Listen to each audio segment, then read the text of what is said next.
L'esclusione c'è comunque. Il sospetto che ci sia un'irriducibilità delle due cose, Islam e Occidente, non è mai venuto. È chiaro che qui il problema, se si pone sul piano prettamente religioso, non ha soluzione, perché si parte dal concetto che c'è un assoluto e questo assoluto può essere che vada bene per certuni, non per altri, e quindi lì la dialettica tra le parti non esiste più, anzi muore appena nasce. E l'assolutismo, che è stato sicuramente un paradigma del comportamento del pensiero umano per molti secoli, per non dire millenni, anche da noi ha fatto un bel chiasso nel cuore e nella mente di tantissime persone per lungo tempo. Il vantaggio che noi abbiamo come occidentali è che come minimo 30 anni di guerre con sangue tra le peggiori di questo mondo, nella appunto guerra dei 30 anni, ha risolto i grandi dubbi e le grandi partecipazioni nel caso della religione all'interno del cuore dell'Europa.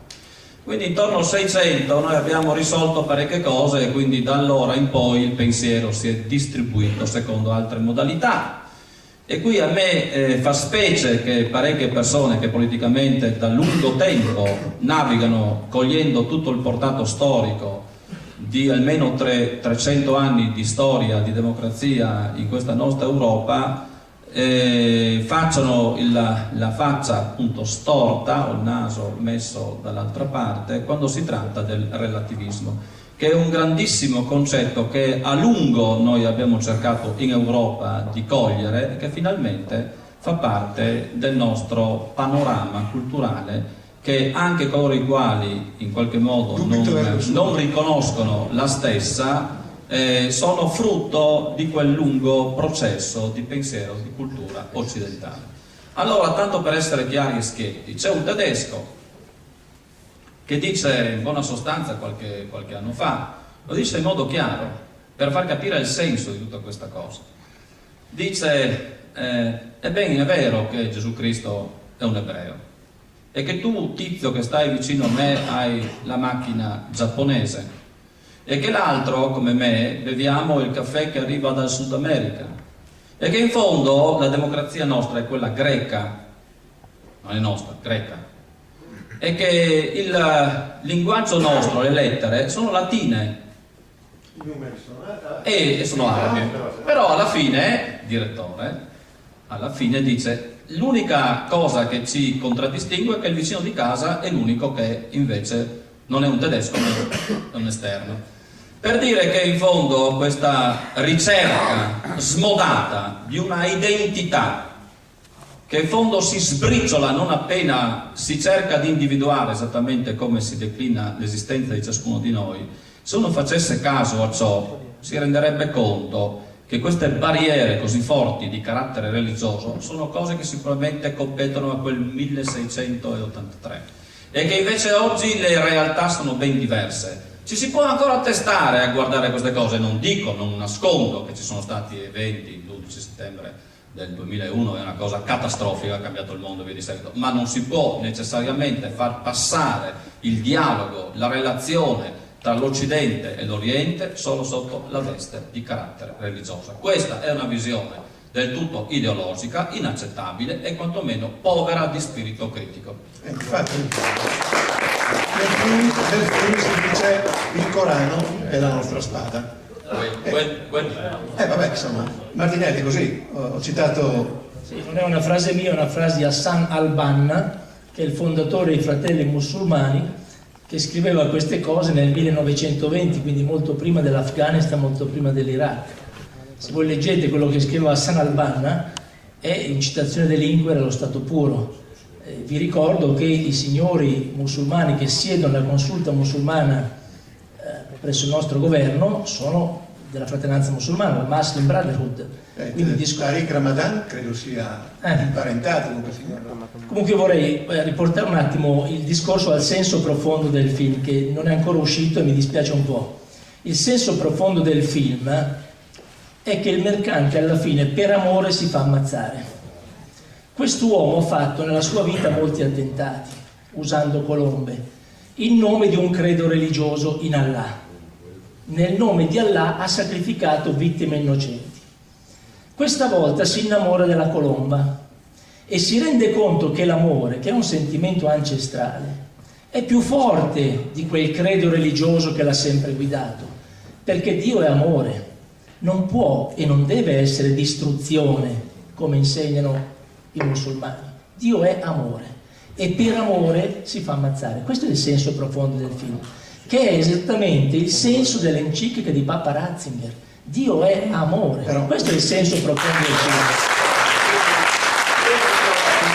Il lapsus aveva fatto perché non tutti i musulmani dicono che è distruzione. Diciamo che anche qui, per essere precisi, noi consideriamo sempre i musulmani una sorta di grande monolite, non è così, cioè è un mondo ricco di sfaccettature. All'interno di questo mondo ci sono i Wahhabiti, che è la religione di Stato in Arabia Saudita, che prende il nome da Mohammed bin al-Wahhabi, che è quello che fonda il Wahhabismo, che è la religione più intollerante, la parte più intollerante del mondo musulmano, è quello che dice che il Corano è munzal, cioè è increato, mentre per noi il Vangelo è rivelato. Il Corano è increato, cioè è sceso direttamente da Dio su Maometto. Quindi mentre noi abbiamo sottoposto il Vangelo a un continuo lavoro critico di esegesi, di rilettura, il Corano non è sottoponibile a rilettura. Se nel Corano c'è scritto che per la Sharia, in un tribunale musulmano, per pareggiare la testimonianza di un uomo ci vogliono 2 donne, è ancora oggi così, nel 2007.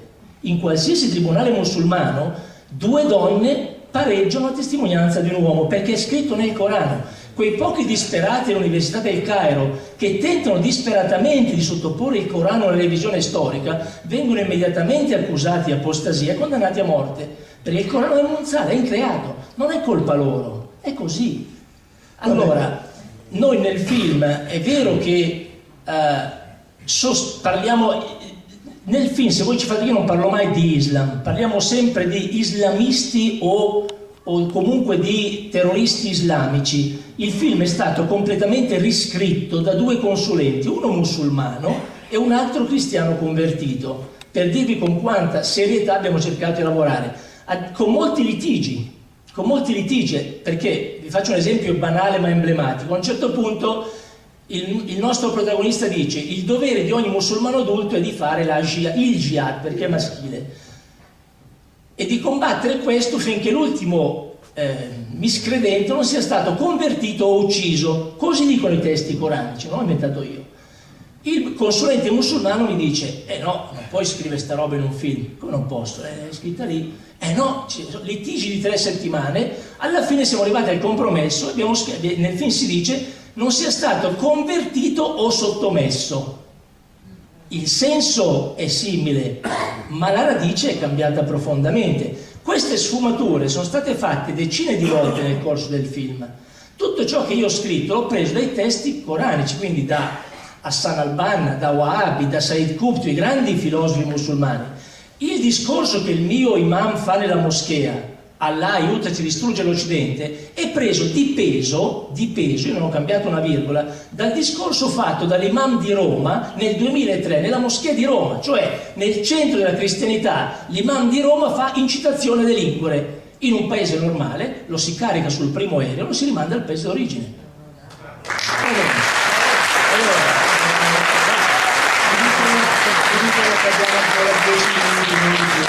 Almeno 5 persone